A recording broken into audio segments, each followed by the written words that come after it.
अगर आपने ये वाला मिश्रण ये सभी खाद मिला के पहली सिंचाई के ऊपर डाल दिया ना भैया, तो आपके खेत के अंदर जो कल्लों का निर्माण होगा, जो कल्लों का फुटान निकलेगा ना, वो दूसरे खेतों की तुलना में 4 से 5 गुना ज्यादा देखने को मिलेगा। एक पौधे के अंदर 30-30, 40-40 या 50-50 कल्ले है ना, वो आप गिन लेना। किसानों को भैया बहुत सी चीजों का पता ही नहीं होता, बहुत सी चीज तो ऐसी डाल देते हैं, बहुत से खाद तो जिनका रिजल्ट नहीं मिलता, बल्कि उनका रिजल्ट है ना वो एक दूसरे का खत्म कर देती है आपस में।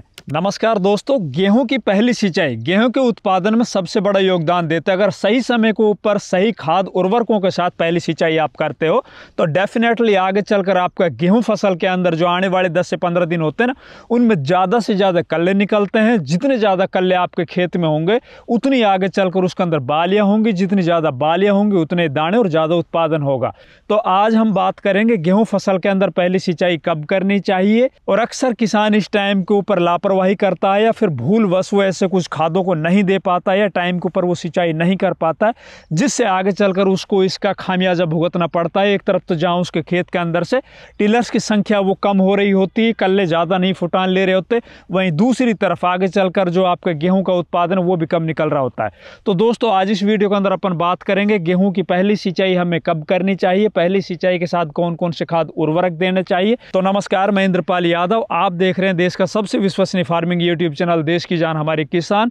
अगर अभी तक इस चैनल को सब्सक्राइब नहीं किया है और आप गेहूं से तगड़ा उत्पादन अब की बार लेना चाहते हो तो भैया जल्दी से जल्दी इस चैनल को सब्सक्राइब कर लीजिए। साथ ही वीडियो अच्छा लगे तो लाइक भी कीजिए और कमेंट करके आपको ये बताना है कि अब की बार आपने खेतों के अंदर कौन सी वैरायटी अब की बार बुआई की है। तो चलिए दोस्तों, सबसे पहले अपन बात करते हैं गेहूं फसल के अंदर पहली सिंचाई का सही समय क्या होता है। यहाँ पर किसान है ना अक्सर गलतियां कर जाता है।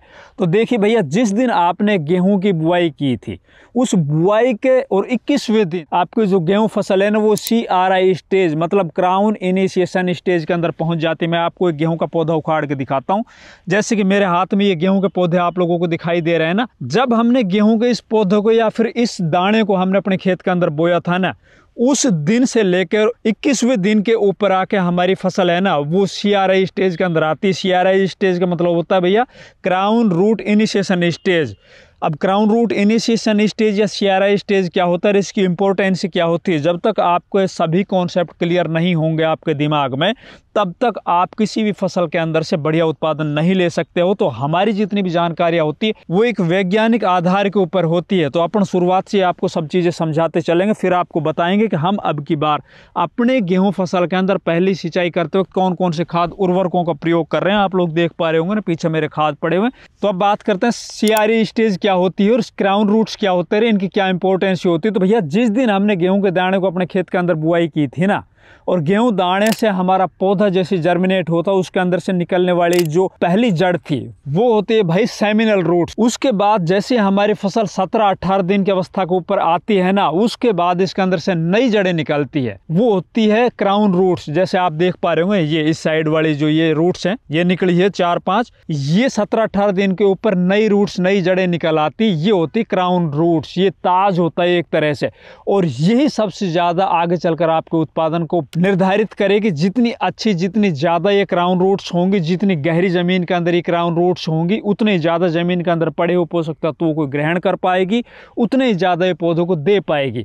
अब 17-18 दिन के ऊपर क्राउन रूट्स निकल आए हैं, जैसे ही हमारी फसल 21वें दिन के अंदर प्रवेश करती है तो इस क्राउन रूट्स के अंदर एक गांठ बनती है। गांठ के अंदर से निकलने वाले जो टिलर्स है ना उनकी संख्या बढ़ना स्टार्ट हो जाती है। यहाँ से फिर इसके अंदर से निकलने वाले जो कल्ले है ना उनकी शुरुआत हो जाती है। और आगे आने वाले लगभग 20 से 25 दिन मतलब 45 से 50 दिन तक जब तक हमारी फसल ना हो रही होती है ना, तब तक इसके अंदर से निकलने वाले टिलर्स है उनकी संख्या बढ़ती रहती है। अब भैया जब हम इसके अंदर पहली सिंचाई कर रहे हैं ना, तो पहली सिंचाई की इंपॉर्टेंस इस टाइम के ऊपर बढ़ जाती है CRI स्टेज के ऊपर। अगर इस टाइम के ऊपर हम सिंचाई नहीं करेंगे या सिंचाई के अंदर हम देर कर देंगे या इससे पहले हम सिंचाई कर देंगे कच्चे टाइम के ऊपर, तो भी कहीं ना कहीं हमारा उत्पादन प्रभावित होगा। कहीं ना कहीं इसके अंदर से निकलने वाले टेलर से उनकी संख्या कम होगी।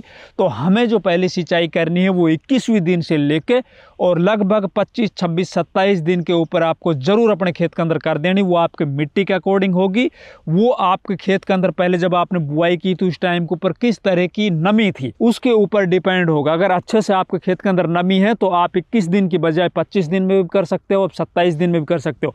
जो आप ये खेत देख रहे हो ना, आज लगभग 26-27 दिन का इसके अंदर गेहूं बुआई हो चुकी है, अब इसके अंदर पहली सिंचाई हो रही है। अगर आपके खेत के अंदर पहले से कम नमी है या फिर आपके खेत के अंदर मोइला जैसी बीमारी लग चुकी है, उसके अंदर दीमक जैसी बीमारी लग चुकी है, पौधा है ना वो कहीं ना कहीं आपका मर रहा है, खत्म हो रहा है, निकल रहा है, तो आपको जितना जल्दी हो सके आपको 20, 21 दिन, 22 दिन के ऊपर सिंचाई कर देनी। अगर आपका खेत अच्छे से चल रहा है, किसी तरह कोई दिक्कत नहीं है, झन्नाटेदार पौधा है, वो एकदम हरा भरा है, तो आप ये 25 दिन, 26, 27 दिन तक भी खींच सकते हो। तो ये तो बात हुई भैया पहले सिंचाई के टाइम की। अब बात आती है इसके अंदर खाद उर्वरकों की। हमें ज़्यादा से ज़्यादा कल्लों के फुटान के लिए या अपनी फसल के अंदर आगे चलकर बढ़िया उत्पादन के लिए पहले सिंचाई के अंदर कौन से खाद हैं वो देने जरूरी। तो इसके अंदर सबसे पहले फर्स्ट प्रायोरिटी के ऊपर रखना है आपको यूरिया, क्योंकि नाइट्रोजन की सबसे ज़्यादा इस टाइम के ऊपर गेहूँ फसल के अंदर सियारा स्टेज के अंदर या पहले सिंचाई के अंदर या आगे चलकर कल्लों के निर्माण के अंदर जरूरत पड़ती है। और नाइट्रोजन की पूर्ति के लिए हमें यूरिया की आवश्यकता पड़ेगी। अब यूरिया की मात्रा कितनी लेनी है? यूरिया आपको पूरा 1 बैग, 1 एकड़ जमीन के अंदर पूरा 1 बैग 45 किलो का आता है ना, वो ले लेना। अब उसको हमें डालना कैसे है?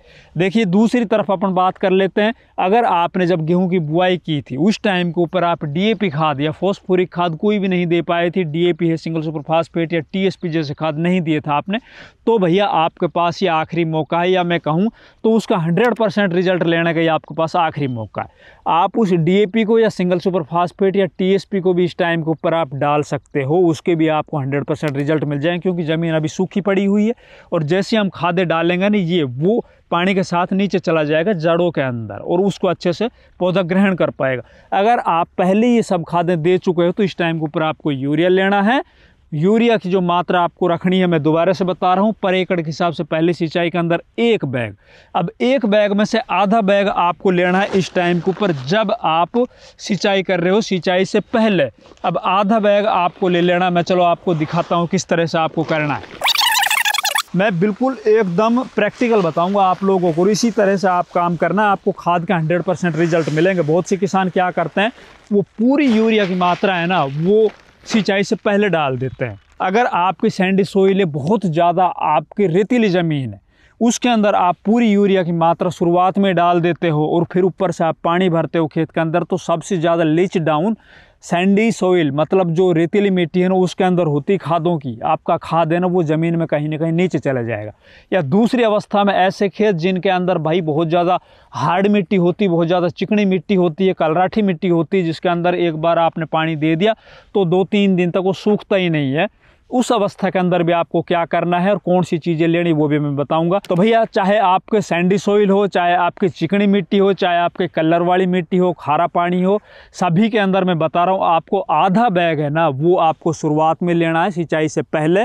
उसके अंदर आपने मिलानी सबसे तगड़ी वो चीज़ जिससे आपके खेत के अंदर कल्लों का निर्माण ज़्यादा से ज़्यादा होगा, आपकी फसल एकदम हरी भरी होगी, किसी भी तरह का उसके अंदर पीलापन नहीं होगा। सबसे निहायत ही ज़रूरी जो माइक्रो न्यूट्रिएंट होता है ना पहली सिंचाई के ऊपर, वो क्या है भैया? वो है जिंक सल्फेट। अब जिंक सल्फेट भी 2-3 तरह की होती है और इनको डालने का तरीका भी अलग अलग होता है। किसान अक्सर जिंक सल्फेट के भी पूरे रिजल्ट नहीं ले पाते।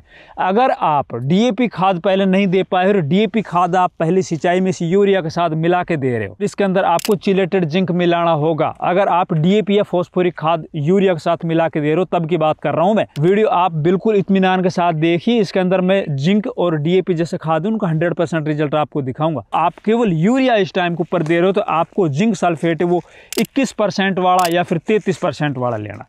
21% वाला अगर आप लेने जा रहे हो तो कम से कम पर एकड़ के हिसाब से 10 से 12 किलो कम से कम आपको ये ले लेना है। कोई दिक्कत नहीं, बहुत अच्छा रिजल्ट आपको देखने को मिलेगा।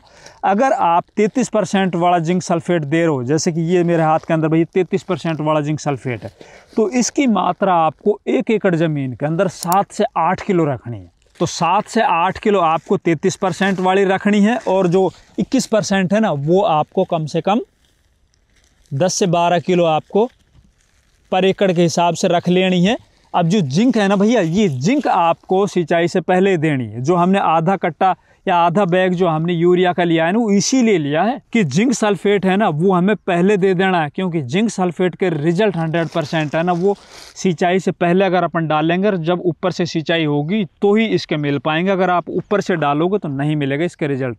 यूरिया के रिजल्ट मिल जाएंगे लेकिन इसके जिंक सल्फेट का आपको रिजल्ट नहीं मिलेंगे। अब जो जिंक सल्फेट है ना उससे क्या फ़ायदा होगा, आपके फसल के अंदर पीलापन नहीं होगा, अगर पीलापन होगा भी तो भी वो हरेपन के अंदर तब्दील हो जाएगी। हमारे देश की चाहे कैसी भी मिट्टी हो, चाहे वो सैंडी सोइल हो, रेतीली हो, चाहे आपकी दोमट मिट्टी हो, चाहे आपकी हार्ड चिकनी मिट्टी हो, चाहे आपकी कलराठी मिट्टी हो, सभी मिट्टी के अंदर जिंक सल्फेट की कमी पाई जाती है।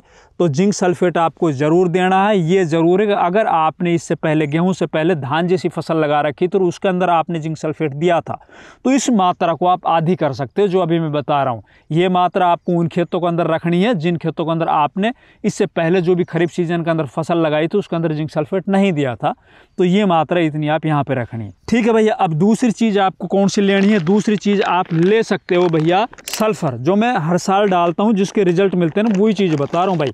अब सल्फर कितनी लेनी भाई आपको? देखो सल्फर है ना वो पर एकड़ के हिसाब से आप 2 किलो से लेके 3 किलो ले सकते हो। और सल्फर आपको कौन सी लेनी है? इस टाइम के ऊपर आपको सल्फर लेनी है भाई 80% भी ले सकते हो आप, 90% भी ले सकते हो। 80% वाली जो सल्फर है ना वो विशेषकर ऐसे खेतों के अंदर आप लीजिए जिन खेतों के अंदर पानी भरता हो, जिन खेतों के अंदर कलराठी मिट्टी हो, या जो बहुत ज़्यादा हार्ड सोइल है, चिकनी मिट्टी है ना, जिनके अंदर एक बार पानी देने के बाद फंगस की बहुत ज़्यादा प्रॉब्लम देखने को मिलती है जड़ों के अंदर, उन खेतों के अंदर तो आपको 80% वाला ले लेना है। जो सैंडी सोइल या दोमट मिट्टी है ना उनके अंदर आप 90% वाला ले सकते हो। इसकी जो मात्रा पर एकड़ के हिसाब से मैं बता रहा हूँ 2 से 3 किलो आपको रखनी। अब सल्फर की इंपॉर्टेंस उन खेतों के अंदर जिनमें कलराठी मिट्टी है, खारा पानी है ना, उनमें भैया बहुत ज़्यादा बढ़ जाती है। अगर आप उन खेतों के अंदर सल्फर डालोगे ना पहली सिंचाई के ऊपर, तो जैसे आप सिंचाई करोगे, सिंचाई करने के बाद उन खेतों के अंदर पानी है ना वो बहुत दिनों तक भरा रहता है, ज़मीन उनको सोखती नहीं, ज़मीन के रोम छिद्र बंद हो जाते हैं। तो सल्फर कहीं ना कहीं वहाँ पर अच्छे से काम करेगी। तो उन खेतों में तो आपको निहायत ज़रूर डालना है। अगर आप पहले दे चुके हो, बुआई करते वक्त आप बेंटोनाइट सल्फर दे चुके हो, तो आप चाहे मत दीजिए। हाँ ये ज़रूर है कि अगर आप 21% वाली जिंक आप यूरिया के अंदर मिला के दे रहे हो तो वो पानी बनाएगी। पानी बनाने को रोकने के लिए आपको ये जो सल्फर है ना वो चाहे आप 2 किलो, 1 किलो, 2.5 किलो या आप ऊपर से अगर दे दोगे तो जो पानी बनेगा ना उस पानी को ही एब्जॉर्ब कर लेगी। अच्छे से आप पूरे खेत के अंदर उसको डाल सकते हो, फेंक सकते हो, कोई दिक्कत नहीं होती है। अब ये 2 चीज़ें तो हो चुकी है। अब इसके अंदर तीसरी चीज़ कौन सी लेनी है ये और इम्पोर्टेंट बता रहा हूँ। ये लीजिए, हमने तो 3 किलो पूरा इसके अंदर भाई डाल दिया है, ठीक है ना। अब ये दोनों चीज़ यूरिया के अंदर पानी तो बनाएगी नहीं, इसके अंदर क्या करना होगा, थोड़ा सा पानी का छिट्टा मारना होगा, तब जाके ये आपस के अंदर कोटिंग होगी, फिर फेंक पाएंगे, वरना ये हवा के साथ उड़ेगी। इसके अलावा अब तीसरी चीज़ कौन सी लेनी है आपको यूरिया के साथ? अब भैया तीसरी चीज़ के अंदर अगर आपके खेतों के अंदर किसी भी तरह का मोइला बीमारी दिखाई दे रही है या दीमक दिखाई दे रही है, बहुत से खेतों के अंदर देख रहे होते हैं हम, बुआई करने के लगभग 15, 17, 18 दिन के ऊपर ना पौधे सूखने लग जाते हैं, मरने लग जाते हैं। ऊपर से पौधे हैं ना वो बिल्कुल लाल लाल कलर के दिखाई देने लग जाते हैं, उनकी ग्रोथ रुक जाती है। तो उस अवस्था के अंदर आपके खेत के अंदर एक तो दीमक हो सकती है, दूसरा आपके खेतों के अंदर जैसे लगातार जिन खेतों को क्रॉप रोटेशन नहीं अपनाया जाता, लगातार गेहूं के ऊपर गेहूं, गेहूं के ऊपर गेहूं बोते चले जाते हैं, उन खेतों में मोइला बीमारी आ जाती है, कहीं ना कहीं माइक्रो न्यूट्रिएंट की डेफिशिएंसी हो जाती है। इसी के साथ इसके अंदर आपको इमिडाक्लोरोपिड जो कॉन्फिडोर के नाम से आती है ना भाई, वो आपको जरूर मिला लेनी है। 1 एकड़ ज़मीन के अंदर आप 100 ml से लेके और 200 ml तक, जैसे आपके खेत के अंदर दिक्कत है ना उसी के अनुरूप आप मिलाइए।